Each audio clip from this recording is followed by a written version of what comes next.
আমি এখানে নেমে পড়ি পিকের ছাদে। তো পিকের ছাদে নামার সময় যে আমার সাথে এমন একটা কেস হবে আমি বুঝতে পারিনি। তো আমি যাই ওই ঘরটায় আমি ওখানটায় এডিটিং ক্যারেক্টার ছেড়ে তারপরে এনিমি মারবো। তো আমি যাই আমার সাথে একটা এনিমি নামি ওই ঘরটার ছাদে, আমি ওখানটায় এডিটিং ক্যারেক্টার ছাড়বো। তাই আমি এখানে নেমেছি। তো আমি এখানে নেমে এডিটিং ক্যারেক্টারটা ছেড়ে দিলাম। তো আমার সাথে সাথে ওখানটায় আরও একটা এনিমি নেমেছে, তাই আমি ওখানটায় যেতে পারিনি। ওখানটায় নেমে আমি গেলাম, দেখি ওই এনিমিটা আমাকে মারছে। আমি একটাই খালি গান নিয়ে উঠে পড়েছি এডিটিং ক্যারেক্টার নিয়ে। তো ও আমাকে খুঁজছে, অনেক খোঁজার পরে আমাকে পাইনি। তো আমার সেন্টিনোর কাছে গেছে, ওই এডিটিং ক্যারেক্টার কাছে গিয়ে আমাকে মারার চেষ্টা করছে। তো আমাকে আমার খুঁজেই পাচ্ছে না, তো মারবে কি। তা আমি আবার এডিটিং ক্যারেক্টারটা ছাড়ার অপেক্ষা করছি।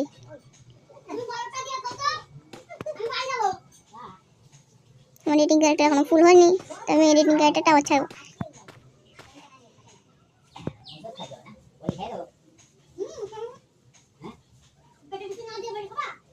আমি ওখানে একটা গুলি চালালাম, ও তারপরে নেমে পড়ছে। আমি আবার এখন একটা এডিটিং ক্যারেক্টার ছাড়বো। এডিটিং ক্যারেক্টার আমার সম্পূর্ণ হয়ে গেছে, তো আমি এডিটিং ক্যারেক্টারটা ছেড়ে দিলাম। তো এডিটিং ক্যারেক্টার ছেড়ে আমি একটা গান নেবো ওখানটায় গিয়ে। তো গানটা নেওয়ার পরে আমি ওখানটায় গান নেবো একটা। তো আমি গানটা নিতে যাচ্ছি উপরে, ছাদের উপরে আমি গানটা নিতে চলে গেলাম। তো আমি একটা গান পেয়ে গেছি, গানটা নিয়ে নিয়েছি আমি। তো আমি এখন উপরে যাবো এডিটিং ক্যারেক্টার ইউজ করে।